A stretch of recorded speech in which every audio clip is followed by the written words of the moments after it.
Oh, happy Tuesday. Welcome in everyone to a new episode of the Dream Wager, episode 235 here on a Tuesday. I'm your host, Dylan, and I'm joined each and every episode by my co-host, our NBA guru, my partner in crime, Elvis Acosta. How the hell you doing, kid? I think you're on mute. Oh, you never took me off. You apologize. I'm doing great, Dylan. Just a little hurt. Find out we won't be missing Kevin Durant for the next, month per se. Mm. Honestly, I hope it's a month and a half, just so we make sure he comes back at 100%. Because I think we're a playoff team already. I think we're locked. I want to say locked in, but I think we have enough firepower to carry ourselves into the playoffs. And I just want a healthy KD for the playoffs, Dale. Because you saw this last 20-game stretch, Dale. We're the best team in the league the last 20 games. Yeah, 21-4 in the last 25 games. I mean, it speaks for itself how good you guys are. He's playing at an MVP level. Tough. Initial reports, though, it said 2 weeks. Then it came out, said a month. Yeah, he will be evaluated in 2 weeks. Hey, it might be a 2-week injury, but like I said, I don't care if it's 2 weeks, a month. I want to get shit. Wait till March. Wait till the second week of March that you play a full month and get ready for the playoffs. Yeah, it should be very interesting. We'll get to that and more in the NBA just in a little, but we'll recap Sunday, Week 18. The boys stay hot. We'll discuss the NFL playoff picture, some good games this weekend. Elvis is psyched about this Monday game. We'll talk about future markets, see who will win, little Coach of the Year, MVP, stuff like that. Our final NFL power rankings, and then we'll end in the NBA. But Elvis, let's start last week. I mean, I think the best place to start opening kickoff, I'm sorry, it was against your team, but 3 years and 3 months to the date, DeMar number 3. I mean, if you don't believe in something, I think that's a sign right there. But great start for them. Tough loss for you guys. What'd you think of the overall game besides the special teams?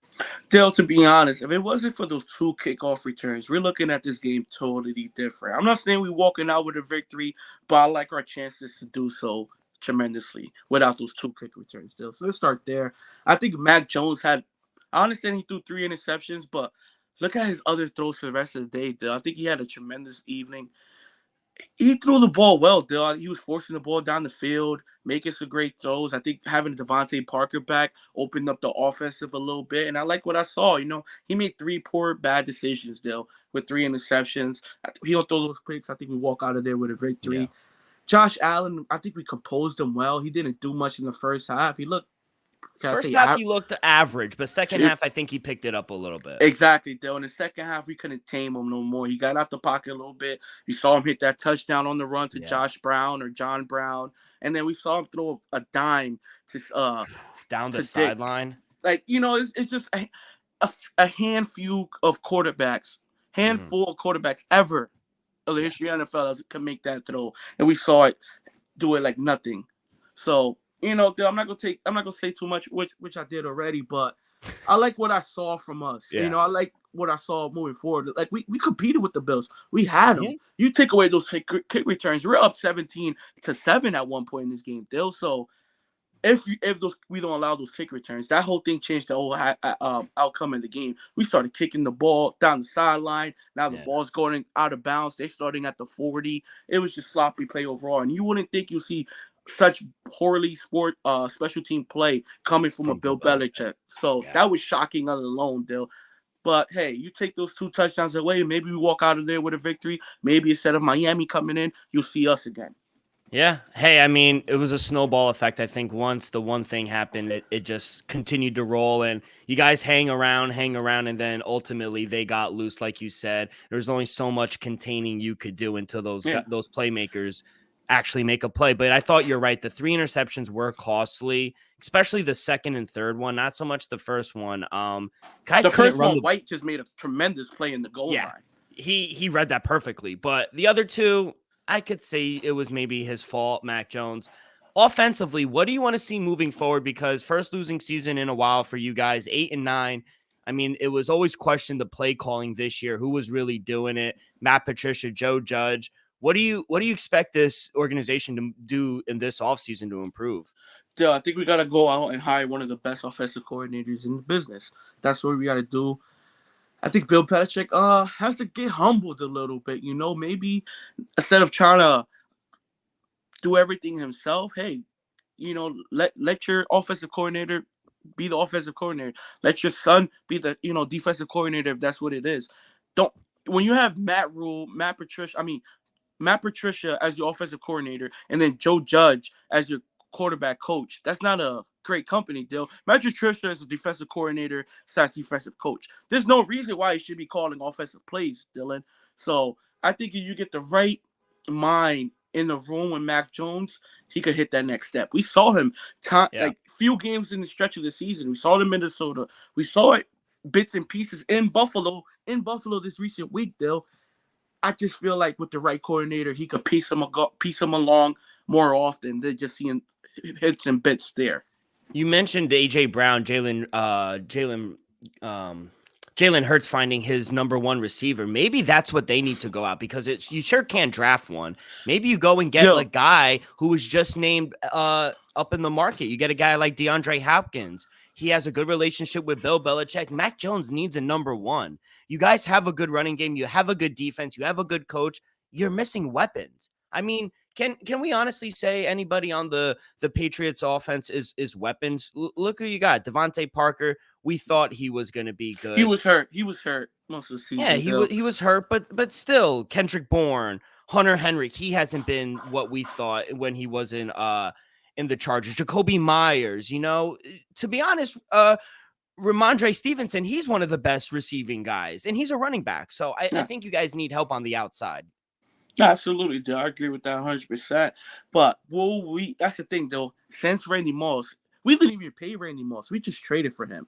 Look back at what we was paying him. We wasn't paying him superstar caliber money, though. We never went out and paid a wide receiver ever. The one time we actually went out and spent money was 2 seasons ago when Tom Brady left, and we signed a few players, and then we signed Stephon Gilmore for that huge deal. When we won the Super Bowl against the Rams. But other than that deal, Bill Belichick doesn't open up the checkbook much. So unless D-Hop gonna come for a minimum deal, maybe like $8 to $10 million under market, maybe we could land him deal. But I don't see D-Hop taking $10-12 million a year just to play for the Patriots. No, I don't need. He demands 20-25 mil. Deservingly so, and I don't think at this spate where you guys aren't really in a winning mode. Back in the day when you guys, we could offer you, you'll go to the AFC Championship. And right now, I don't know if that's guaranteed, with the Patriots. So tough there for you guys. But let's talk about the Houston Texans real quick. Winning their way out of the number one pick. You called it. We both said it. Hey, they are the better team. I said it. It was probably Lovie Smith's last game. He didn't even make it till the end of the night. He got fired the same night. I think it's kind of wrong they fired him, but you kind of knew it. They hired the wrong guy last year. They hired the wrong guy this year. And now I think they're using him as a scapegoat. Crazy stat here, Elvis. Since 2020, the Texans have had more head coaches than the Steelers since 1969. Damn. Yeah, Steelers always hit the nail. Hit the nail with the coach. You can't front. You had back-to-back Hall of Famers. To be honest, you had back-to-back Hall of Famers. Elvis, how does the Texans win their way out of the number one seed? Like, what is wrong with them? First of all, a guy like me took him +3. Second of all, it's the play 2-point conversion, Dill. Lovie Smith, I respect the living hell out of him because he knew if he goes out there and win this game, he's getting fired. And he said, "Fuck that. We're gonna go for the touch." First of all, I don't know if y'all people was watching the game. It was a fucking Hail Mary, first of all, to throw a touchdown in 4th down with no time left. It was a Hail Mary, and he caught it in the end zone, and then they go for 2. Gangster. I respect it, Lovey, but to get fired for it, I think he knew if he just gets the number one pick, I think he still is a head coach, possibly. Yeah, but I do too. When you go out there and win, and you go out there and lose the first overall pick, that's not the best ideal situation coming from an owner. You got the number one pick, you're locked in. You're gonna get a quarterback now. Just a small chance, even though I doubt it. I still think Chicago go a different route, but I still think there might be a chance the quarterback is taking number one, either by the Bears, or if 2, the Bears trade it away. Because whoever comes sweeping in and gives them the house for that first number 1 pick, they're gonna draft a quarterback. Yeah, 100%. I mean, speaking of the Steelers too, another winning season for Mike Tomlin. You know, we talked about it. We were like, hey, they're done in the water. They coming into week 18, they had a fighting chance for the playoffs. They needed some things to go their way, but They needed great turnaround. they needed your boys, Dill. If the Jets walk out with a victory, the Steelers are in the playoffs. We're not going to discuss. Nah, that. we People have don't wanna to. hear No, that. no. We have 6 to. and 9-8 for the Steelers. Just I want to know first ballot Hall of Famer Mike Tomlin. Talk about the work he did with a rookie quarterback, their best player TJ Watt getting hurt, and Trubisky. Let's not forget about Trubisky. Started at least 5-6 games, maybe 7. But Kenny Pickett's better than him. Yeah. But what do you think of the Steelers against the Browns? Still, I had the Browns going in, and be honest, Steelers defense just had a better day. You know, Kenny Pickett made some throws. Running game was running the ball. So give the Steelers credit. Give Mike Tomlin to remaining his winning record streak. I think to 14, 15 seasons now consecutively. That's just amazing. So shout out to the Steelers. Shout out to it's 16 games. 16 seasons. Even better. So give credit to them. Like we said earlier, throughout these recent weeks, you know, Deshaun didn't look like Deshaun. He looked like some of that 2 weeks ago, and then he went back to the same old Deshaun. So maybe, hopefully, next season he's back at rhythm, but we didn't see too much from that in these last 6 games of the season. 10 in a row for the 49ers, hottest team going into the playoffs. 13-4. That defense is rolling. I'm glad JJ Watt had his sack his last game, and that was actually his the last stadium he never played in. So he checked it off. He played in every stadium, which is fucking cool. But yeah, what'd you think of 49ers performance? Brock Purdy, another 3D touchdown game. Still, like you said, another 3 touchdown game.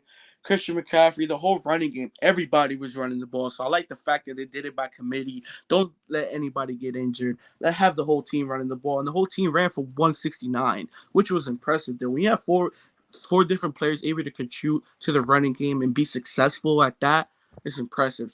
Shows you how good of a coach Shanahan really is, because he really be. Yeah. I feel like if I run the ball for Shanahan, I'm gonna at least get 40 yards in the game. You're gonna have a few holes open if you get 4 to pop. I'm gonna literally have a few holes open. And I'm a big boy, and I think I'll have a wide open slip inside. At least one. I'll be able to bust one. So I've been knocking at it since we did our preseason, our futures. I said Kyle Shanahan, best play caller in the league. I think personally, and I think it's just showing every year, like what he's doing. Obviously, he has weapons, but they still have to produce, and I think he's putting him in the perfect position. But I think we got to get to it. The boys, man. That's just a bad loss. Sam Howell. Sorry for outplaying the rookie, outplaying Dak 14 for 37. And this is an offense you said, Dylan, they'll explode at any time. You said this offense, Dylan, hey, they're scary in the playoffs. I don't know.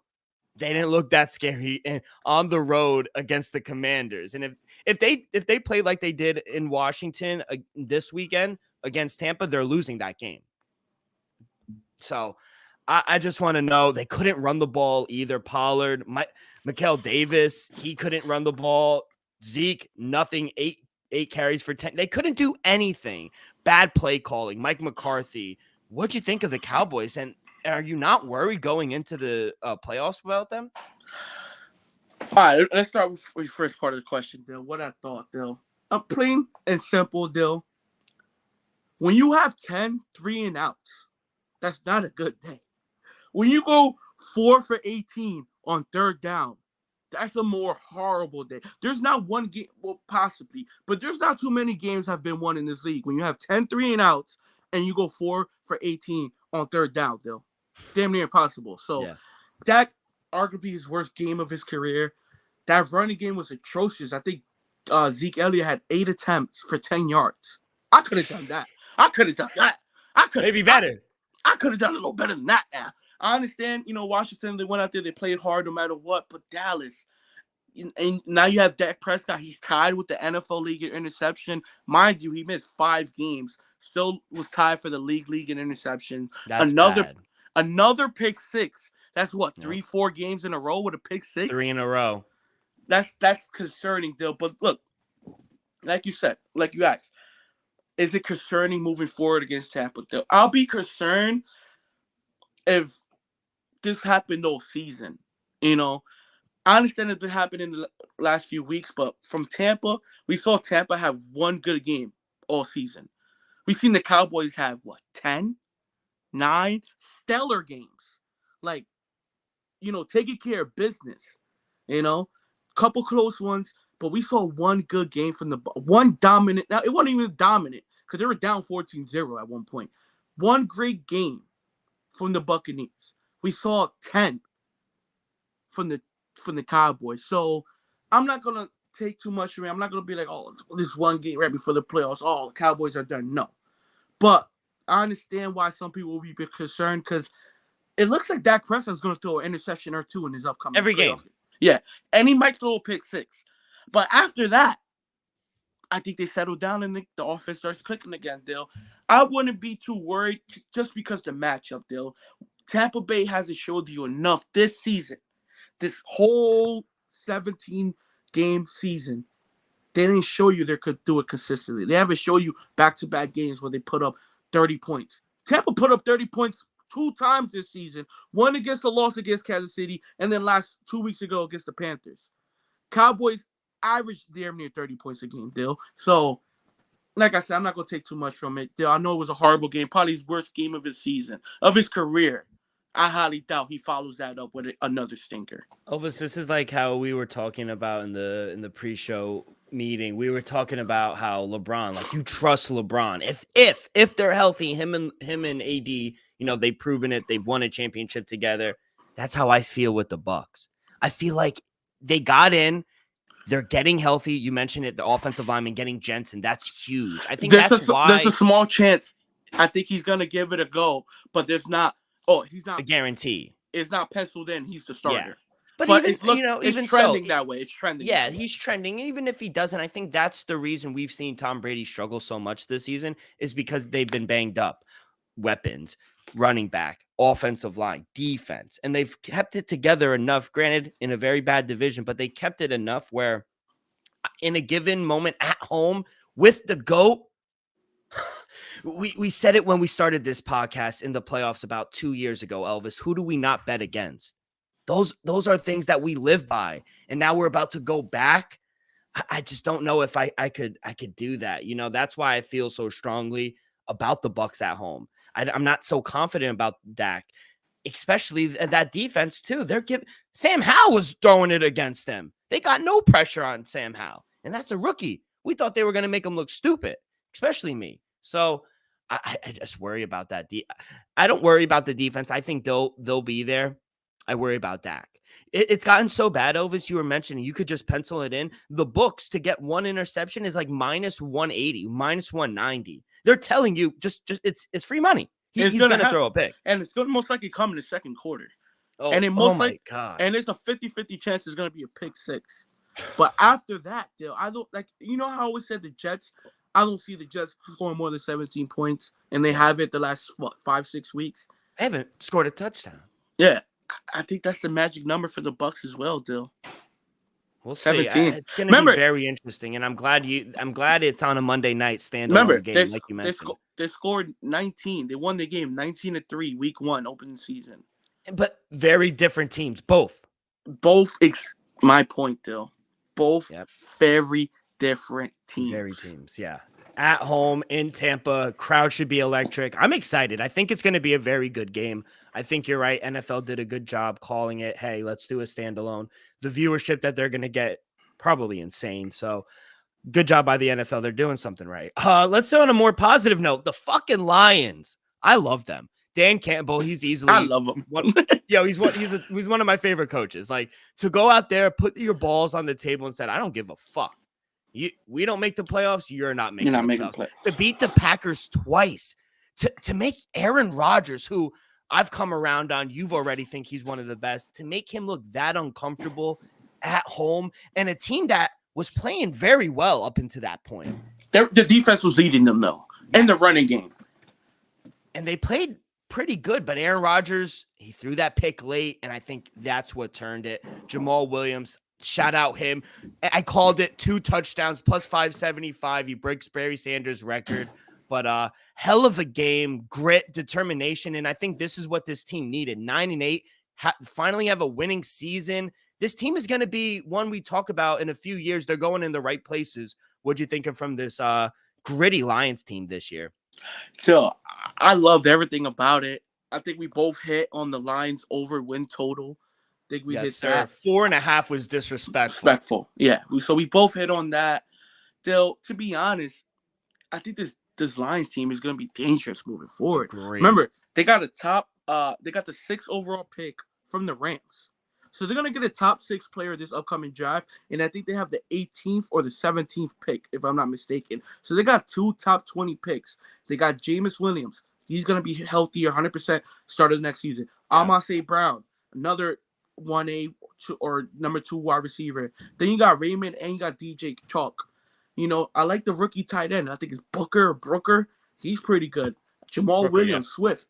You have 2 good running backs. You keep them Aiden intact. Hutchinson on defense. You draft I think with the 6th overall pick, you get somebody to line up next to Penny Sewell.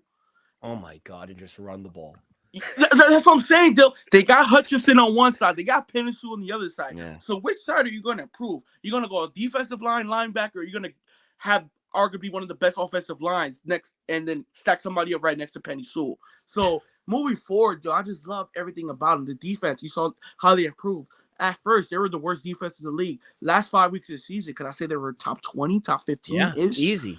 And we really know what the offense is doing. They were a top 5 offense, points per game. So shout out Jared Goff. I don't think people understand what he's been through. Coming from the Rams gave up on him, said, hey, we want an older quarterback. We don't care you've been to a Super Bowl. We want Matthew Stafford. We throw you to the Detroit Lions. Literally, they throw him to the Wolves. And what does he do? He's building this program up. And I fucking love it. And I think the coaching staff, I think he's in a great situation. You mentioned Jamal Williams. He rushed for 1,000 yards. That offensive line, I don't know if they go offensive line. I think they have I think they need to their secondary safety, maybe another corner. They got the Ohio State kid, but he was hurt for most of the year, Jeff Okuno. But I think defensively they need linebackers, but they're a few pieces away from really being a contender. You really see they're a winning record team, so they're borderline playoff team already moving forward. Yeah. Now, can they sign a Pro Bowl player here, draft everywhere this upcoming draft? Hey, maybe you see the Lions contending in a season or 2. Hey, who would have thought we'd say that in our lifetime? We always say it's the same old Lions. Not no more. Still, the fact in our lifetime, this is the first time in my lifetime I saw the Lions beat the Packers 2 times in a season. Didn't happen under Matthew Stafford and Calvin Johnson era. The fact that we see it now with Jared Goff and Dan Campbell as the head coach, I fucking love amazing. It. Yeah, great job by the coaching staff. I think Detroit has got their guy, and not just the team love him. The whole city rallies around this guy. Yeah, he's like a culture changer. Yeah, he is a culture changer. He's really changed the culture. Really brung them from one of the worst teams to a winning franchise. Think about it, though. We're saying the Lions are a winning franchise. They went 9-8. They don't got a top 5 pick this year, though. They're at 18, 17. I love it. Give them credit. Yeah, go. I'm sorry for cutting you off. And still, Jared Goff might be looking at a payday, Dill. He had a big contract with the Rams early when he went to the first Super Bowl and lost. Now, I think he rightfully so deserves another one. Maybe not Patty Mahomes and Derek Carr and all these guys' money, but I think he deserves at least 25, 30 mil a year. I'm not saying he deserves 40 mil, but I think you got to lock him in somewhat what Jimmy G was getting, around 25, 30 million a year. So I think he probably gets a 4-year, 150, 125. Deservingly so. And honestly, I think he should have gotten paid before Kyler Murray. To be honest, still, you got to pay people of not what they've done, what they could do moving forward. And we saw moving forward, Kyler Murray projection was much higher than Jared Goff, and Jared Goff had a better season than him. But remember, though, you got to pay people for what they could do for you forward, not what have your best done. Ability is availability. And he's not on it. Jared Goff is. I just love everything about it. Remember when he got hired and he had that press conference and Joey was here with us and me and you were like biting kneecaps. How we were like, dude, we're ready to run through a fucking wall with this guy. And everyone was like, oh, he's a college guy. Like, he's not going to last in the league. Now look, he has the league on notice. So I love everything about this Lions team, but I'm fucking pumped up just talking about him. But before we talk about the NFL playoff picture, let me tell you guys about Viva Tequila Seltzer. Brought to you by Viva Tequila Seltzer, the most refreshing hard seltzer on the market, hands down. It is no wonder why Viva was voted #1 hard seltzer in the world by San Francisco World Spirit Competition. With only 88 calories, 0 carbs, 0 sugar, and 4.5 ABV, Viva is the perfect drink for your post-game celebrations, as it was created with that active lifestyle in mind. We flavor our tequila seltzer because flavor is the spice of life, and we like our drink with just a kick, just like how we like our lives. Whether it's Huckleberry playing a round of golf with the boys or an elderberry after a Saturday morning workout, our flavors pair perfectly with that Artisanal Blanco tequila for that subtle but refreshing drink. Our belief here at the Dream Wager and at Viva is to live long, live well, and live it up. All right, Elvis, let's get to it. NFL playoff picture. We'll discuss it just briefly. I thought they did a good job. In the AFC playoff picture, Chiefs get the bye, #1 seed. Bills get the 2 seed. They will host the Dolphins Sunday at 1 o'clock. Sunday night football, you got the #3 seed Bengals taking on the Ravens, a rematch of literally just last week. #4 seed Jacksonville will host the Chargers Saturday night football. Here I should note this AFC Championship game, if it's between the Chiefs and the Bills, should be a neutral site. Do you hear anything where they might host it? Shit, I hope it's MetLife. I hope it's MetLife. Why not? I hope so. Yo, if they did that, it was we gotta go. It's gonna be a cold stadium, so benefits both. It's freezing in Kansas City, freezing in Buffalo. It's kind of in the middle. If you think about it, it's kind of even drive for Buffalo fans. It's about 7 hours and about, I think, 8 or 10 hours from Kansas City. So kind of even trip, outdoors, and I think it's the most capacity stadium in the East Coast. Unless it's one of the biggest. I think it's like 84,000 MetLife holds or something like that. First of all, I think it'll be a sellout event because Buffalo fans travel, and I know Kansas City travels because when I went to the Gillette Stadium, I sat next to Kansas City fans. And they told me they drove damn 12, 14 hours to get here. I love it. I was like, okay, I respect it. And then he was telling me how Butler is the best kicker in football, and I was like, okay, slow down, buddy. Right. But I respect it. But still, it makes sense for it to be at MetLife, outdoors, holds a lot of people, kind of even distance in the middle, so it makes sense. I don't understand why it will be an indoor game because they're both outdoor teams. Yeah, I think they put away that because there was speculation that it might be at Allegiant Stadium inside just because it's a newer one, but then they put it down. They said it needs to be outdoors. Yeah, so I think whoa. Let's go. I have to clip that. Thank you, Eli, for that. That's great. You made my night. Thank you. Right, continue. We can cut it right now. The show is over, people. That's solid.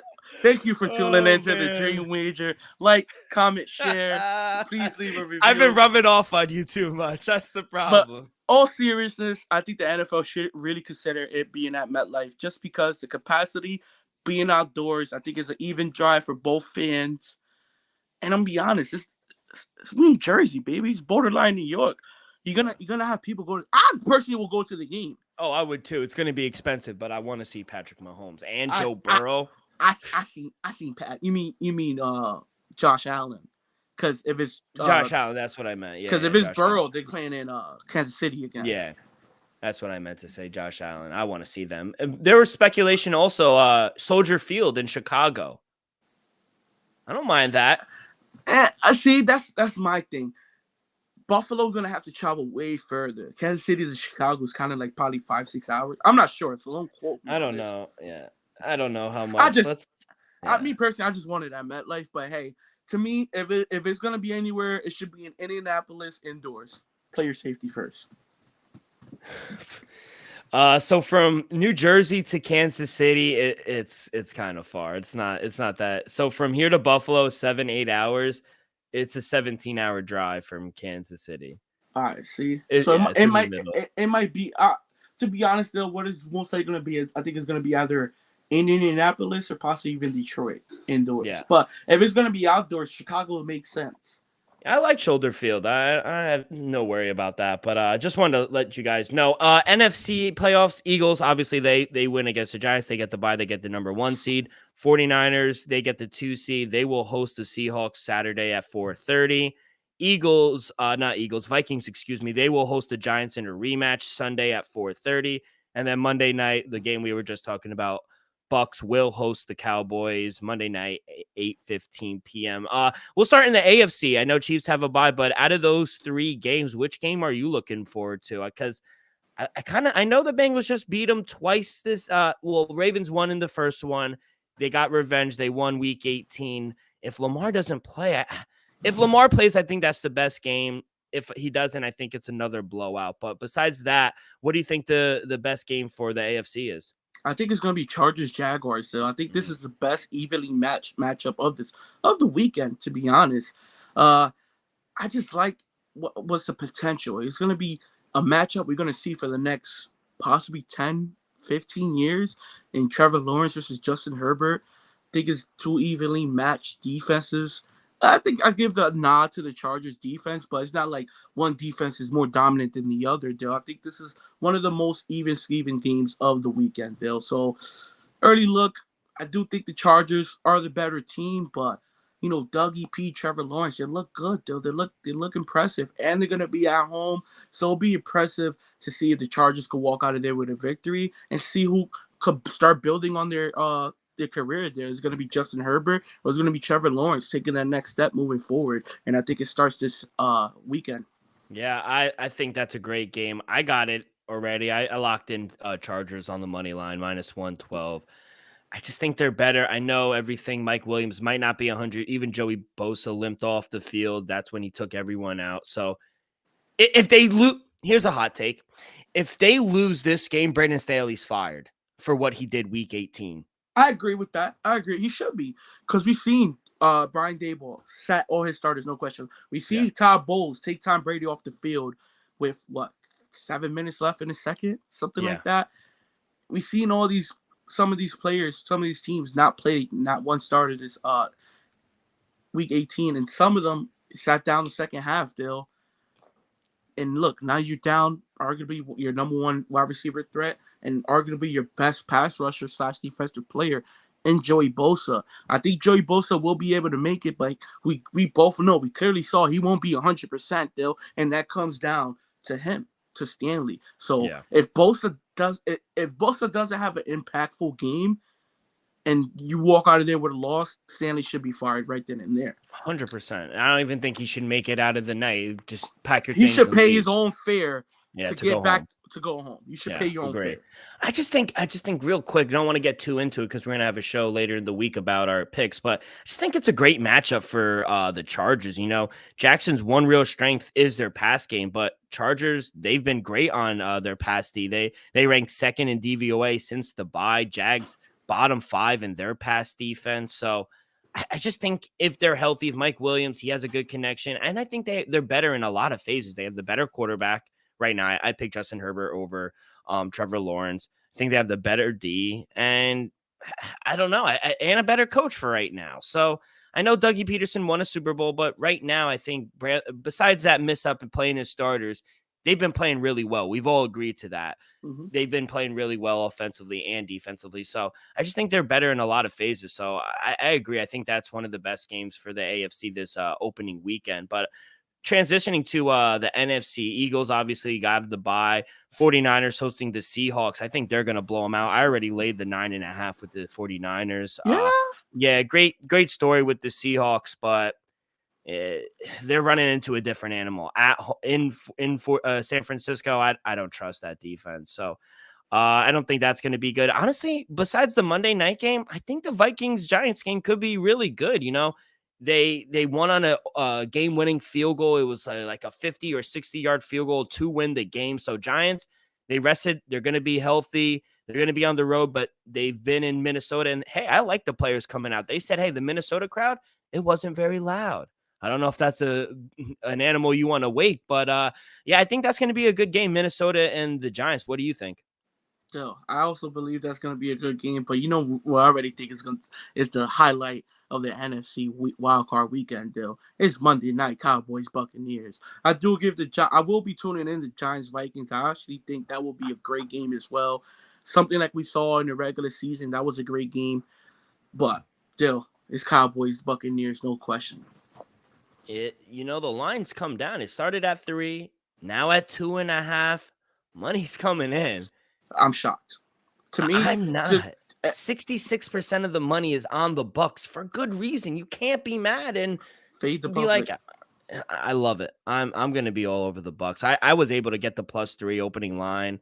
Brought a sprinkle a little on the money line as well. I can't bet against Tom Brady. I hope it goes down to a pick 'em so I could put a lot of money on it. On the Cowboys? I'm not saying that. I know you're going to be on the Cowboys. We have another show, though. But I just wanted to talk about that real quick. But let's get over to the future market. One of the ones that I don't think you're going to get is Defensive Player of the Year. But let's talk conference winners. I still have a +650 for the 49ers to come out of the NFC. That's still my pick. AFC, I think it's going to be a Bills 49ers Super Bowl right now. That's my pick. I think the Bills come out of the AFC at +200. At +200 for the 49ers, the value's all gone, I think. But yeah, can you believe the Giants have the worst odds to win the Super Bowl? I'm surprised the Seahawks don't have the worst odds than them, but hey, fuck it. Oh, no, they do. They're +3,100. I'm about to say, I'm like, that don't make sense. The Giants actually won, pretty solid games this season. It wouldn't shock me if the Giants upset the Vikings. It would shock us if the Seahawks upset the 49ers. Yeah, that'd be good. Oh my God. But any of your picks, because I know you're on the Bengals, right, to come out of the AFC? Right now, I got a tie with the Bengals and Chiefs still. I like what I've been seeing from the Chiefs. The Bengals, they're there. I got none to say. I do think the Bengals or the Chiefs are one of them will represent the AFC. Yeah. Let's talk about MVP. We thought should have been Jalen Hurts. The injury. I don't think he's going to win it now. He sits at third at +700. It's going to be a two-man race. I think it's Patrick Mahomes. I thought he won it last week when he dominated the Raiders. +410. He's the leader. Josh Allen sitting second at +550. But look at Brock Purdy sitting at fucking fourth. I love it. +1100. Tied with Joe Burrow. What do you make of that? And who do you think wins the MVP? I think it's no doubter though. I think Patty Mahomes wins it without a doubt. And it wouldn't shock me. It might go unanimous still. I don't think there's any questions still. Patty Mahomes, number 1 passing yards, touchdowns, QBR, number 1 seed, number 1 in points per game. What more does he have to do? Nothing. I know. And mind you, he did it without arguably one of the best offensive weapons in football in Tyreek Hill. You put Tyreek Hill back in that offensive lineup, though, he might throw for 6,000 yards. No, all seriousness. He really might have. So, and we saw many people at the beginning of the season think, oh, the Chiefs not going to be as good. Patty Mahomes won't be as good. I could arguably say this is his best season yet. And you can't deny it. This is his best. No. This might be his best season yet. And he broke Drew Brees' all-time passing yards record. Yeah, I saw that. So what more does this man have to do? Number 1 in passing yards. Number 1 in passing touchdowns. Number 1 in points per game. Got the number 1 seed. Number 1 in QBR. And he broke the all-time NFL passing record. Without Tyreek Hill. Without arguably the most dangerous offensive weapon in football. He's the MVP. Yeah. No ifs, ands, or buts. He might win it unanimous. Yeah, I agree. I think so. I think he is, but there will be people who vote other ways. Defensive Player of the Year, Micah Parsons, -140 right now. He is favorite. Don't know how. Nick Bosa, I think, will win. Myles Garrett right there, but do you still have your ticket for Micah Parsons for defensive win in the beginning? Yeah, +1,200. Still, to be honest, I think Nick Bosa will win it, especially with the second half surge. You see Nick Bosa take over the NFL in the second half of the season. They won 8 straight, second seed in the NFL, looking like the best team in football the last 10 weeks of the season. And then with the Cowboys, you can honestly say their defense looked the worst they looked all season these last 4 weeks still. Micah Parsons 1 sack in the last 4 games. Haven't really been impactful. I understand he had like that last cut on his hand. But, hey, you got to be impactful. We saw Nick be impactful damn near every game, take over some games, go out there, win the game versus the Raiders. He disrupted that. He did that. So I think it goes to Nick Bosa, though. Yeah. Now, offensive player of the year, I think another minus 800. Justin Jefferson's going to win offensive player of the year, right? The numbers he put up, yeah, he granted slow week 18, but throughout, he almost broke Michael Thomas's record this season and just putting up just tremendous games. That catch he had going into the Hall of Fame on that catch. But offensive player of the year, no doubt, Justin Jefferson, right? Yeah, I can't argue. I can't make a debate against his numbers, though. They were just tremendous. One of the best wide receiver seasons we saw in recent history. We saw Cooper Kupp last year. We saw Michael Thomas, 3 years ago. And Justin Jefferson was just right up there with them, Dill. But me personally, if I had a vote, I'll go Tyreek Hill, Dill. Like I said, second league in receiving yards. To me, he elevated the Dolphins single-handedly into a playoff team. At one point, we was calling Tua King Tua, Dill, and that was all because of Tyreek. We seen Kirk Cousins have this type of success with Stephon Diggs. I'm not saying Diggs is better than Justin Jefferson. All I'm saying is we've seen Tyreek Hill elevate this Miami Dolphins team into a playoff caliber team, which they are, Dill. I think even without Justin Jefferson, the Vikings still possibly win the division. So that's just my take on that, but I can't argue the numbers. Justin Jefferson rightfully deserves this award. My vote would just go to Tyreek Hill. That's all. Now, offensive rookie of the year. I biased aside, I thought it should have went to Garrett Wilson. Last 5 games still. He had a good week this week. He caught for over 70. Him and Chris Olave, the two Ohio State boys, only 2 rookies catch for over 1,000 yards. He broke the Jets rookie season receiving yards by Keyshawn Johnson. Broke a lot of records. He threw with the quarterbacks he had, Joe Flacco, Mike White, and Zach Wilson. He didn't have Joe Burrow with him. Come on now. So Garrett Wilson, for the guys that he had at the helm, I thought he did a great job for a losing team. But Kenneth Walker, I understand if they give it to him. He's he brought him in the playoffs.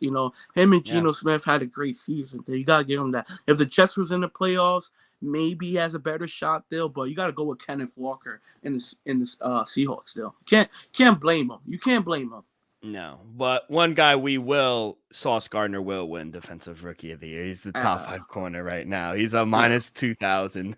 So I don't. He hasn't let up a touchdown all season. They just don't throw his way. So less than 20 completions too. That's. Thank God we hit on our draft picks. And he actually had a great draft this season. Yeah. So and comeback player of the year now. Personally, I want to see it go to Geno Smith just because he led him to the playoffs, but they're going to give it to Christian McCaffrey. He is the leader right now at plus 100. Geno's at plus 150, Saquon plus 350. What do you think, and who do you think should get the reward? Dill, who I believe should get the award, Dill, I want to say Jared Goff. Me personally, I want to say Jared Goff at plus 700. But hey, it's not to here or there. I think Geno Smith does deserve it. Hands down, he got his team above 500, got his team in the playoffs. He set the all-time franchise passing record. You got to give it to Geno Smith. But I wouldn't be mad if Jared Goff gets it, Dill.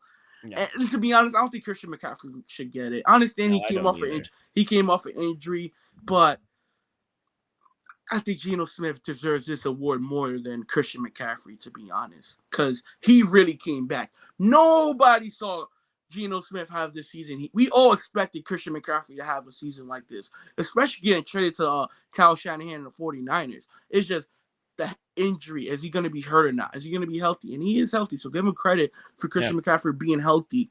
But we shouldn't reward him for being healthy. We expect these type of numbers from him.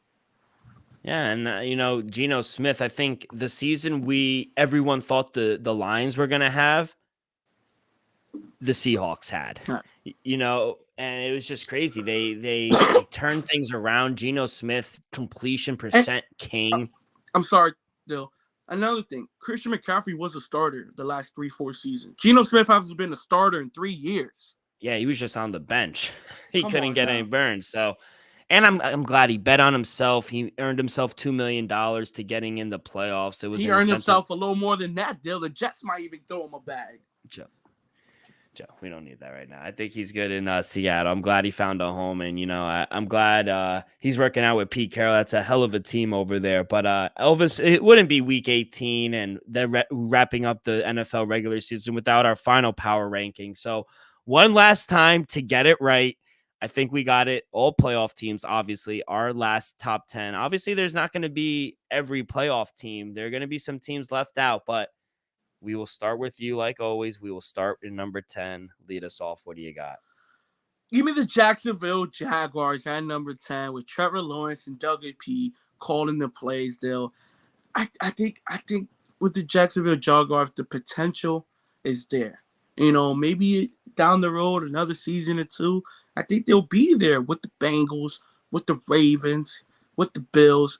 I love Trevor Lawrence moving forward. I love what they were able to do, get him weapons, and we saw him hit that next stride. Maybe they get him a number one like A.J. Brown. Maybe he might take that another next step like we saw Jalen Hurts do. Still, they even got a shot to win a playoff game at home, Dill. Give me the Jacksonville Jaguars at number 10. At number 10, I have the Los Angeles Chargers. Scared me. I've dropped them a little bit just because I don't know what I'm going to expect from Brandon Staley. I trust a quarterback. You got to chill. You got to chill. How healthy is Mike Williams going to be for this playoff game? And if they lose this playoff game to Jacksonville, which I think they could, I'm going to take Chargers because I think on paper they have the most talent, but they could very well lose this game. Dougie P could dice them up. So it wouldn't shock me. It's a pick 'em for a reason. They are very evenly matched. And I don't know. I got to see it. And that's why I have Jags at number 9. So that's why I flipped them. I have Jags at number 9. And do you have Chargers at 9? No, I have the Chargers slightly up. I got the New York Giants at number 9, Dill. I like this team. I'm not going to say I love them. The if factor is Daniel Jones. And Daniel Jones have been playing great football. Saquon is there. Saquon is healthy. Shout out Saquon for having a full healthy season. First time in his career. Shout out Saquon. Daniel Jones, we saw it week 17. He was able to make plays, not with just his arms, his legs to go out there and win the game, Dale. So I think that's the X factor. Not just Saquon running the ball. If Daniel Jones can hurt you with 50, 60 yards, Dale, I think he's liable against any defense out there. So I love Brian Daboll.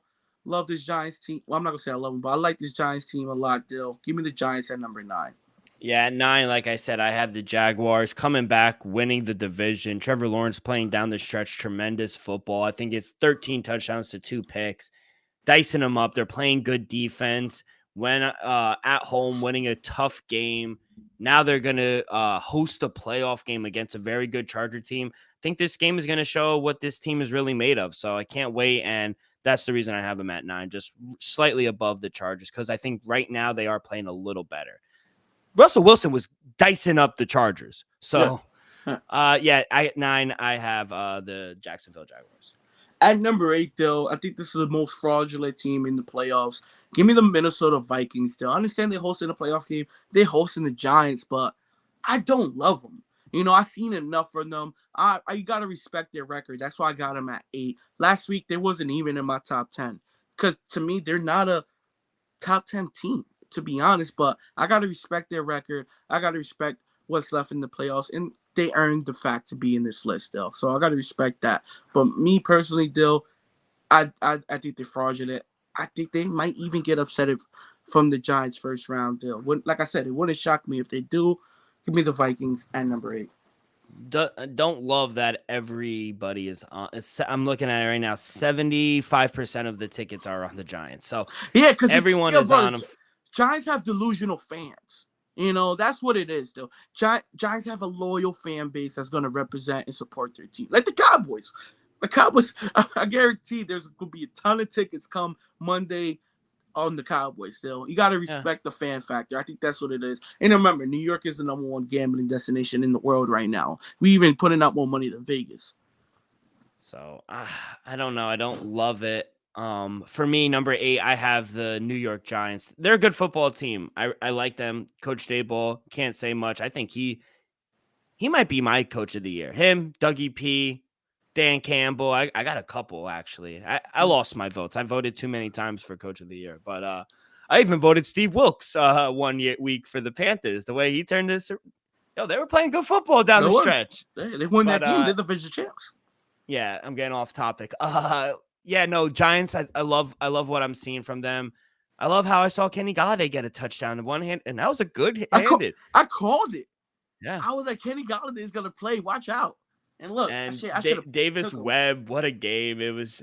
And they were very competitive with their B team defense against a Eagles team that had a lot to play for. So I like this team. I think they're moving in the right direction. I think they found their quarterback, Daniel Jones. I think he deserves to get paid. I think Saquon deserves to get paid. They stayed healthy this season, and it's going to be a very good matchup this weekend against the Vikings. But I got Giants at 8. Dude, at number 7, give me the LA Chargers at number 7. Dude, I understand, question mark on Joey Bosa, question mark on Mike Williams still, but you still got to respect the factor of what they did these last few weeks of the season. Austin Eckler looking like one of the best running backs in football. He's just a touchdown machine, and he could break one any moment, running it or catching it from the side, Dill. So I think he's a dual threat. Mike Williams, I think it's a factor, but I don't think it's like, they're just, they're not efficient in offense without him. We saw him be successful this season without Keenan Allen and Mike Williams on the field, not being on the field at the same time, and he still was able to have success still. So I think Justin Herbert's special. I think he's that dude. Give me the Chargers still. At number 7, the most fraudulent team in the playoffs, I have the Dallas Cowboys. Drop them again. Whoa. They're just not a good football team, in my opinion.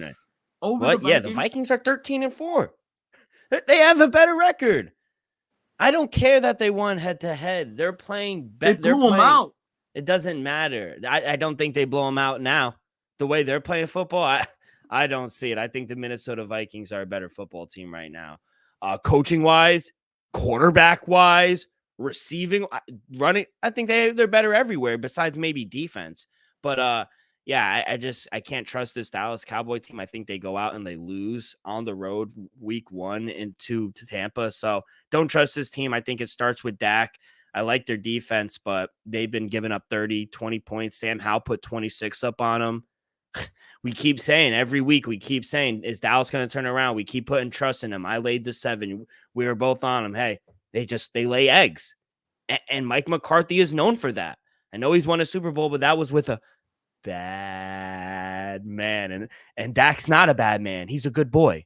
So they're fraudulent to me. So I have Dallas at 7. I dropped them again.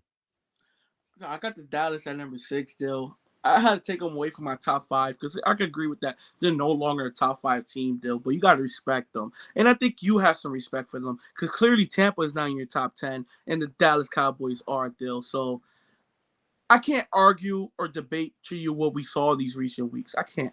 I can only say from the full body of work of what I saw. And I just feel like the Cowboys are one of the better teams in the NFL from week 1 to week 18. I understand these last 4 weeks haven't been pretty, to be honest. I agree with that. But for the full body of work, Dallas Cowboys are one of the top offenses and one of the top defenses. So give me the Cowboys at number 6, though. Yeah, at number 6 for me, just flipped it. I think I have the Vikings at 6. Just think they're a little better of a team right now than the Cowboys, but offensively, like I said, I don't really worry about them. I know playing outside, but they don't really have to worry about that. They have a home game. Think they take care of the Giants in another close game. It's going to be a competitive one. They did beat them 27-24 a few weeks back, but offensively, I don't really worry. It's can they make stops, crucial stops in the red zone, because teams will be able to drive on them. That defense is not that good, so might be the worst defense in the playoffs. Might be. That's arguable, yeah. They very well could be. Yeah, points per game, I think they are. But they find ways to win, and that's what good teams do. Good teams know how to close games, and this is a good team. Their record shows it. They're 13-4. They win big games. Yeah, you want to mention they got blown out 40-3 by the Cowboys. That's cool, but they beat the Bills. They beat the Dolphins. They beat the Saints. They beat the Lions. They have good wins. It's not like they're playing scrubs. They were also down 31-0 against the Colts. I have. but they won, so it doesn't really matter. That's a great teams win. Other teams would have folded. This team doesn't fold. I No, like Kirk that Cousins. won't happen in the playoffs. We'll see.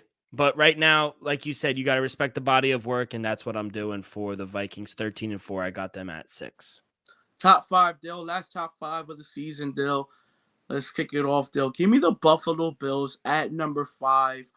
Like I said earlier, Josh Allen wasn't impressive the first half against the Patriots, Dill. He made 2 great throws to win the game late, and you got to appreciate that.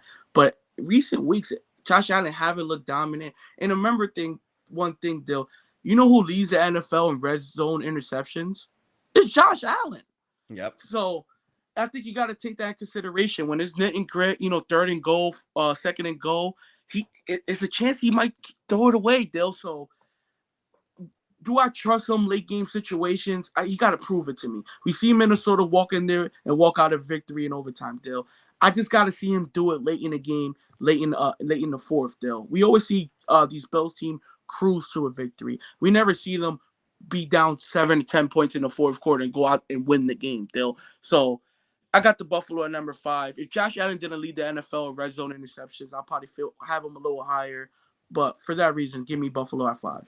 At number 5 for me, got to respect them. They won the number 1 seed. I got the Philadelphia Eagles at 5. Wow, at 5? Yeah, I don't trust them either. They've been trending downward. They had an all right game, first game back for Jalen Hurts. I'll give them a pass for that. But laying an egg, credit, they didn't have their quarterback. But there's no reason with that talent, with that roster, that they should be losing at home to the Saints. Don't like that. They lost to the Cowboys, to the Giants played them competitive. The Titans played them competitive. The Colts, they lost by 1 to the Eagles. There are some eggs that they've laid this season, but they've won the division. So they won the conference, not won the conference. They won the division. They got the number 1 seed. They're 14-3. So you got to respect them. But this defense, I don't know how good Jalen Hurts is going to be right now. I want to see a little more from him, but their defense has kind of slowed down a little bit for me. But I got them at 5. I understand a little bit because I got the Eagles at number 4, Dill. Like you said, they weren't impressive. Comes the other day in New York against the Giants, Dill. Wasn't impressive, but you got to understand he is hurt. I think he will look a little more healthier after the bye week into the division round of the playoffs. But we could tell he didn't attempt to run any plays, Dill. One of the best things in the Philadelphia Eagles offense is that RPO action with Jalen Hurts and Miles Sanders. That's one of the most dangerous aspects of their offense, and we didn't see that run one time because he's hurt. He don't want to get tackled on the shoulder. Come the division around, we're going to see more of that RPO action, So I understand the defense haven't looked as great, but give them a week. Let them get healthy. I expect to see the same Eagles team we saw early in the season come in the division around. Give me the Eagles at number 4. At 4, I have the Cincinnati Bengals. Like them. Offense, don't worry about. I think Joe Burrow, he sometimes starts a little slow for my liking, but they had a convincing win against the Ravens. I think they win convincingly, especially if Lamar doesn't play. But they've won 8 in a row. They beat the Patriots. They beat the Bucks. They beat the Browns. They beat the Chiefs. They've owned the Chiefs. They beat them 3 times in a calendar year. Beat the Titans. Beat a Steelers team who's playing well. So this team offensively and defensively, they've been playing well, holding teams 23, 18, 10, 16. They're playing good defense as well. So I like this team. They're going to be scary. I don't know how we keep sleeping on this team. They always start slow, and you always say it like week 6, week 7. Watch out for this Bengal team. Watch out. That's 2 years in a row. That might be your new team, Elvis. I got the Bengals at 4. I wouldn't go that far yet, Dill, but they are proving me right once again. I got the Bengals at number 3, Dill. I was tossing up with 3 and 2. I had them at number 2 for the last 3 weeks. I moved them down to number 3, Dill, right? So I just feel like the Bengals, they got so much better defensively. Like you said, Dill, they're holding this team to under 20 points a game recently, which that impressive. We have no question marks about their offense. What was our question marks, Dill? Can that offensive line hold up? Which has in these recent weeks, looking better than ever. And could that defense show in and go out there and put up tight games week in, week out. We've seen that recently, Dill. Looking like a top 10 defense in the AFC, looking like a top 5 offense. Dill, give me the Bengals at number 3, Dill, and they're very scary moving forward. Watch out. Another team. I'll tell you this: these next two teams I have, like I said, going into the We Super got the Bowl same facing. too. Yeah. At 3, I have the Bills. I think they're a very scary team. 7 wins in a row coming into the playoffs. Another hot team you don't want to play. Offense, I think sometimes it sputters a little bit. They're very spotty sometimes, but like you said, it can only be spotty so much until they figure you out. And when they do, they have so many weapons. So they're scary on offense. Defense still worries me a little bit. Some games like Dolphins put up 29, you guys put up 23. Like I can't really take anything away from the Bears game. They put up 13. Bears aren't a very good team. Jets 12 points. Jets aren't a good team. Lions, a good offense. They put up 25. That was a nail biter. So good teams can score some points on them, but I think everything going on with DeMar Hamlin, they're fighting for a bigger cause right now. And I think playing for their brother might lift them a game or two and maybe get them to the AFC Championship or maybe even get them to the Super Bowl. But I think they're a scary team offensively. And whenever you got Josh Allen, you can't bet against them. So I got the Bills at number 3. Joe, at number 2, give me the Kansas City Chiefs still. What could I say? Patty Mahomes, he's going to win the MVP.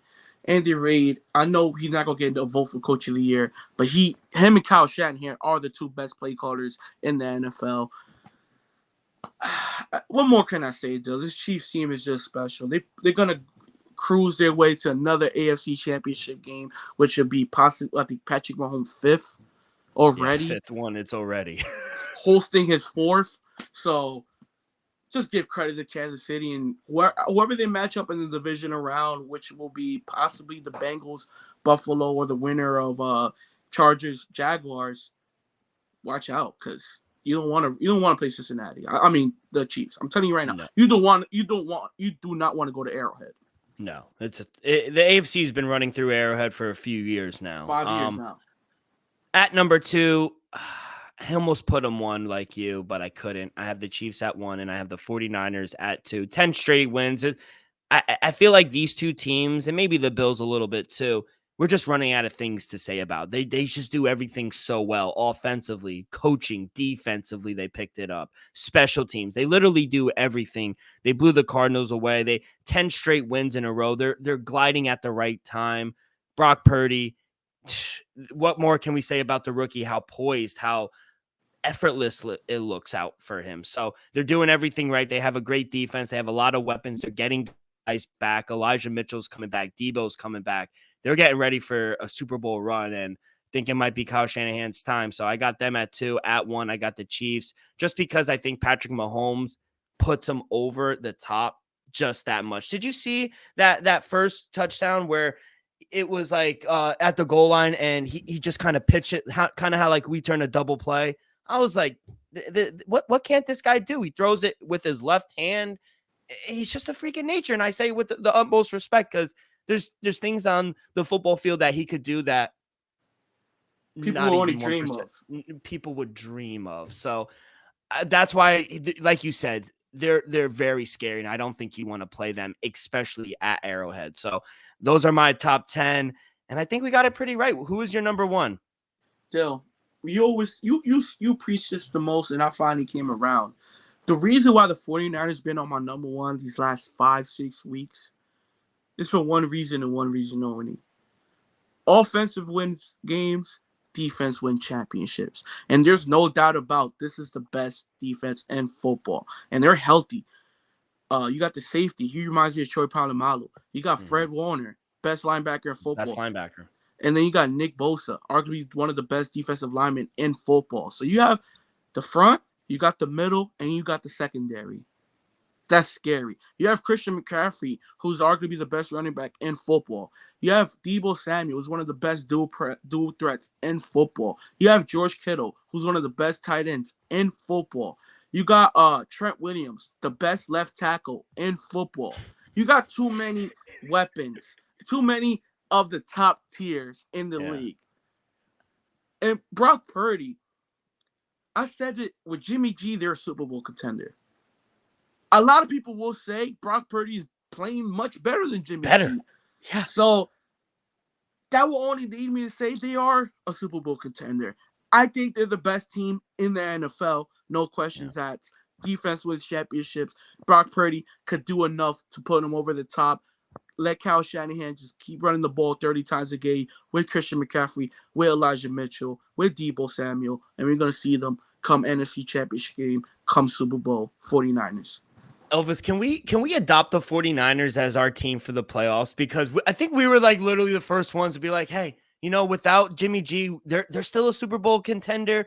They have all the weapons. They're not far back of an upgrade from Brock Purdy. And both of our teams are not in the playoffs. We don't have any rooting interest. I think we should adopt them and root for the 49ers to go all, because I have a ticket for plus 700 for them to win the Super Bowl. And they need to cash that.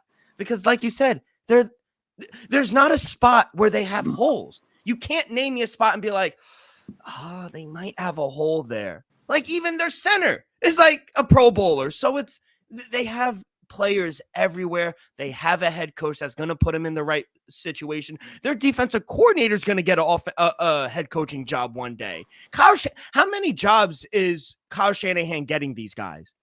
A lot. Mike McDaniel, Robert Salah. I think Kyle Shanahan should reserve at least get 10-20% of some of these coaches hiring bags. Like Tom Brady, I think a couple head coaches owe Tom Brady a couple million as well, because Brady got a lot of coordinators. You know that picture like Bill O'Brien. Look at he traded away DeAndre Hopkins. Yeah, wow. And then he went to Alabama and become the OC there. Texas yet to recover from Bill O'Brien. Remember, they were a playoff team. They had Matt Suckup, D-Hop. They were winning games. They had a J.J. Watt. They had a decent team. Prime J.J. Watt. That team was a playoff caliber team. Yeah. They won 10, 11 games, and then they put Deshaun Watson in. And then they drafted Deshaun Watson, playoff team again. And then you just trade away D-Hop for David Johnson. People forget it. That's a fireable offense. People forget he traded away D-Hop for David Johnson. Oh no, Elvis! I think we're gonna root for the 49ers this season to win it all. I can't wait. It's gonna be a good playoffs. It's gonna start, and this Saturday, 2 games there. We got 3 games Sunday, and then the Monday game as well. But Elvis, it's been one hell of a ride, but let's finish strong. Another winning week for the brand. I think what'd you go? I went 8-4 personally. How did you do? I went 10-4, Dill. One of my better weeks. I think this is my second or third best week of the year. So we finished strong. Got to go back and tally up to see if I had a positive season. Definitely had a winning record. Let's just see how many units are we up. Yeah, 100%. You're muted. Sorry about that, boys. Let's get to the NBA. Let's transition to your neck of the woods. For live audience, I know the 76ers are leading the Detroit Pistons right now. Bojan Bogdanovic is out. That's why I took the team total for the Pistons under. They haven't reached 100 points with Bogdanovic out of the fold in any of their games. Their team total was 107. Took it under, but that's the only play that I am on right now for live. But any play in this game for you? No, duh, I only have 3 plays tonight. If you want me to just read them off, I can. Yeah, read them off. But Donovan Mitchell makes his return to Utah tonight. Yeah. So I have 2 plays there. You didn't really have a nice things to say about the people in Utah. Don't need to. I can. Whoa, you got to respect them. Nah, Del. You know one of the reasons why he left? He said he got pulled over one night, and the cop attitude changed when he told them who he was. When he realized who he was, everything changed. But till then, you know how he was getting treated, Dill. You know how? Yeah, I don't have to say anything about that. Even Dylan witnessed what people like me go through, and Dylan witnessed it in firsthand, and he didn't appreciate and didn't even expect that to happen, and Dylan witnessed it. So I didn't allow it either. Dylan spoke up because you know me. Most of us understand is their time and place. You know, we can't. I know that, and Dylan was having none of that. Dylan spoke up for me, and I appreciate it. Dylan was very upset. Like, he was more upset than me because the fact that it happened. But yeah, Donovan Mitchell doesn't miss Utah at all, Dill. He got out of a sticky situation with his name. He knows things could have ended up left in Utah, Dill. He wasn't happy with the organization. He wasn't happy with Rudy Gobert. He knew he could have went there. Dill, he returns tonight in Utah. Give me the Cleveland Cavaliers -3, and give me Donovan Mitchell more than 28 points, 28 and a half points. I think he goes out there, possibly drops a 40-piece, but let's play it safe. Let's just go more than 28 and a half points. And Dill, I know you might shake your head to this, but give me the Los Angeles Clippers at home tonight on the money line, -120 against the Dallas Mavericks. Dallas Mavericks are a good team, Dill. I just feel like the Clippers with Kawhi and Paul George. I think Paul George might not play tonight, but with Kawhi there, I still think they're one of the best teams in the league, Dill. Give me the Clippers over the Dallas Mavericks tonight in LA. All right, I like them. I stayed away from that game just because I really didn't know what to make of it. Few player props on my end.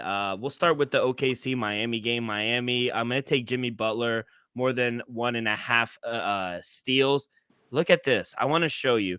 Last 10 games, he's gotten 2 steals in 10 straight games. He's a cash cow it's a little juicy, -160 to get 2 steals, but Jimmy Butler's done it in 10 straight. Let's go back even more. So if you want to go last 30 games, he has hit this last 30 games. It went away from me. Let me see. Last 30 games, he's hit this in 16 of 27. That's a 60% rate. 60%, I'm going to take that all the time. So I like Jimmy Butler over more than 1.5 assists. For my other two, I like Fred VanVleet over 2.5 3-point made, and Scotty Barnes to get 1 block. Scotty Barnes has gotten a block in 5 out of his last 7 games. Fred VanVleet, he's been balling. Not the best year for the Raptors. Struggling a little bit right now, but Scotty Barnes and Fred VanVleet, there's rumors Fred VanVleet, he declined a player contract extension. You don't buy that. He said that's just a rumor. He didn't decline any extension. Do you think he could go out there and get more money? Honestly, I don't know. Honestly, Dill, it all depends. If you look at a team like Miami, that might be a point guard away, or even like the Lakers still a year from now. Remember, they won't have Russell Westbrook. They will have $50 million in cap space. They could sign 2 all-stars like a Fred VanVleet and another star. So you never know how things could turn out, Dill. We saw Jalen Brunson get $100 million, and I think I think Fred VanVleet is at the same level with Jalen Brunson. So if Jalen Brunson got $100 million, I think VanVleet deserves at least 120, being a championship caliber player. Mm-hmm. And he's won already, so I agree. I think he's worth it. I just don't know the amount of money that was rumored and reported out. It seems about right to me, and I don't know if he could go on the free market and get more. But maybe he's looking at it. Maybe it's not about the money. Maybe he wants to play in LA, Miami. You're Dallas. Right. It could be location. Sometimes people want to go home, so I agree. Moving right along, I'm going to take Lauri Markkanen. He's developed into one of my favorite players. More than 25.5 points. You think this high total would scare me off? No, he's been on fire he's averaging 25 points this season. He's shooting 53% from the field. It's 25th in the league. He's not even shooting that much. It's just at a high rate. So last time he went up against the Cavs, he scored 24 points. He just went right under this number. Cavs do have a good defense, but he's gone over this number in 8 of his last 10 games, and not just barely going over. In the last 10 game span, he's had 49 points, 36, 38, 32, and 29 twice. He's just not going over. He's surpassing it. So I'm going to go more than 25.5 points for Lauri Markkanen. Same team, Utah Jazz, Jordan Clarkson, more than 2.5 3-pointers made. Over his last 10 games, Clarkson, he's taken 7.5 3-point attempts while he's averaging three-pointers made during that stretch. So he's cleared this number in 6 out of his last 10 games. Last time against the Cavs, he dropped 3 3-pointers as well. So I think it's another good spot for him. And then last one, Markelle Fultz, more than 4.5 rebounds. I think this is a good fresh start for for Markelle Fultz. Going from the 76ers, going to the Magic, I think he's found his home. And, he's coming off the bench and he's really been able to score the ball, dishing.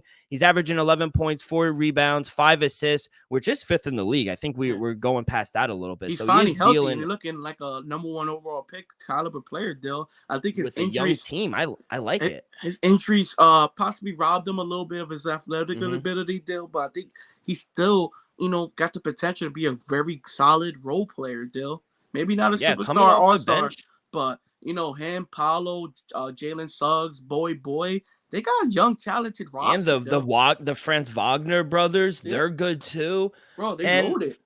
I'm gonna, They just, I like his rebound prop. He's gone 5 or more rebounds in 8 of his last 10 games, including 5 straight. He's cleared this number in 5 straight games. He's tied for 4th in the league in rebounding, and against a Hornets team that is 27th in defensive efficiency, 21st in rebounding. I just think this is a good matchup. I think Fultz can stay hot on the glass, and I think he could go 6 straight games going over this prop. So I'm gonna go over 4.5 rebounds for Markelle Fultz. What are your thoughts on him? You like him? I like him though, especially folks. He gets the minutes to do it. Laurie Marketing is just a fucking problem. I think he should be in consideration for a lot of things this season. Yeah, I like them, Dale, and I like the fact that he went straight props too. Fucking amazing. I love it, and I've been getting more into him because of our sponsor. I mean, if you want to get down on all the action that Elvis and I are on, you could sign up right now. All first-time users that deposit and use promo code DreamWager on the bottom of our screen right there. You will see everyone will receive 100% instant deposit match up to $100. You deposit 100, Prize Picks will give you 100. So, for example, you could take any prop or projection that Elvis put, combine them with one of mine. You could earn up to 2-3 times your entry on any of them. Has to be 2 to 5 players. But you could do it in any sports. You can mix and match NHL to NBA. I like Jack Hughes over his shots on goal. He had 9 the other day. He's the volume that the Devils do, especially on a power play. You could get a lot of value on him. So you could add him. Everything entries could be made up with 60 seconds or less. It's that easy. Prize Picks is awesome, safe, offers fast withdrawals with your money right to your bank account. Download Prize Picks today and play daily fantasy sports with us. Make sure when you sign up, use promo code DreamWager when you sign up. But Elvis, before we get up out of here quickly, we'll run through your NBA power rankings for this upcoming week. KD gone for a month. Yeah, Dale, KD will be out for a month, so I had to bump the Nets down just a slide. Let's start it off. Give me the Boston Celtics at number 1. Clear cut, they're the best team in the NBA right now. With Kevin Durant being hurt, I have the Nets at number 1. Gotta respect the Boston Celtics. Probably one of the better defensive teams in the league as well. Celtics at 1, Nuggets at 2. Jokic playing at an MVP level with a healthy Michael Porter and a healthy Murray. They're serious contenders, though, moving forward. Grizzlies, if they just stay healthy, the talent is there. We saw them have a great season last year. They're looking more and more like the team we saw last year, even stepping up defensively. Got on to number 3. Got the injured Bucks at number 4. I still think they're a top 5 team. Went all healthy. I think they're the second, third best team in the league, if not the best. Give me the Cleveland Cavaliers. They're just playing great. Talent level is there. Love everything I've been seeing from them. At 6, give me the 76ers. With Joel Embiid, James Harden, I know that Joel Embiid's been hurt, missing a few games, but I like Tyrese Maxey. He came back. James Harden, double threat every night. Gotta respect his passing ability, and he could still put the ball in the net. Gotta respect the 76ers. Now, the Brooklyn Nets at number 7 with Kyrie, Ben Simmons, our supporting class still. I still think we're a top 10 team without Kevin Durant. Rightfully so, Dill. We're still a solid defensive team right now. Offensively, I know we're going to have a step back. I just want to see our next 10 games. How are we going to look? If we could win 6 out of 10, I think that's great. If we could win 7 out of 10, even better. If we go 500 till KD comes back, that's fine too. As long as we don't go like 3-7 our next 10 or 6 out of 15, we'll be just fine. But give me the Nets at number 7. Give me the Dallas Mavericks at number 8. Luka's just amazing. Gotta respect what he's doing. But overall, the team, Got Christian Dallas Wood's been picking it up though. picking it up, but you got to be consistent, Dill. Yeah. We need consistency. These top 5 teams, they're consistent, Dill. Remember we said real quick, you don't want to interrupt your flow. Remember how we said Jason Kidd might not be the guy. They started slow, turned it around a little bit. Is it to Jason Kidd's credit or is it more Luka being Luka? I think it's Jason Kidd's credit because you got to see what fits for the team, Dill. Luka's going to give you what he gives you, Dill, but we saw Luka start the season giving you these high points average, high assists. He was averaging, 33, 34 points the first, 15 games of the season. Now he toned it back down, and now we're seeing the Mavericks win more games. Maybe if he doesn't, shoot the ball 30 times a game, he'll be a little more efficient, and that's what we're seeing lately, Dill.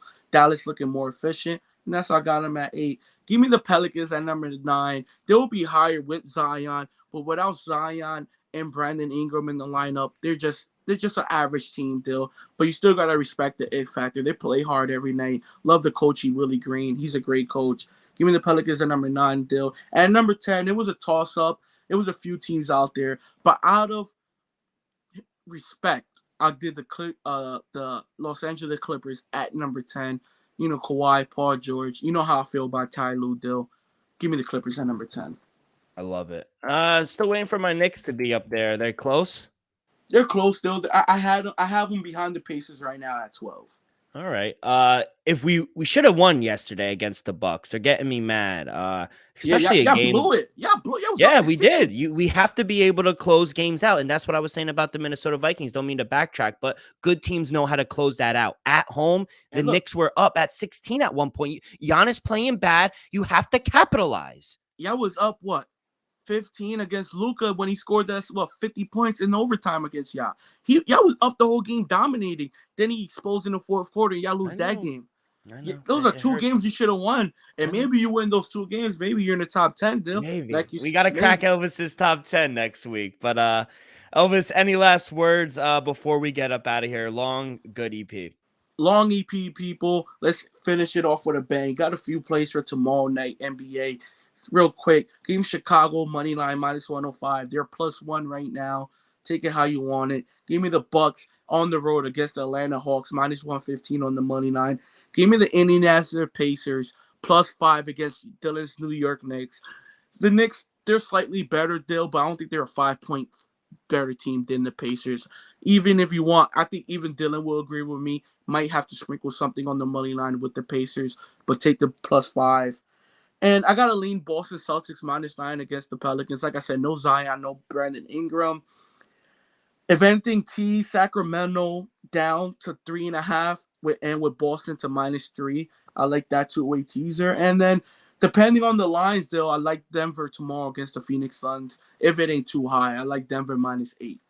Yeah, Phoenix is an automatic fade at this point. They're just playing awful basketball right now. But yeah, Elvis, I love it. If you guys want to catch Elvis's plays, if he adds any more, you guys can follow him right below, as you see, at Elvis_Acosta. His action, everything will be posted. My plays will be posted on action as well. I'll probably have some NBA player props. I've been diving a little more into them.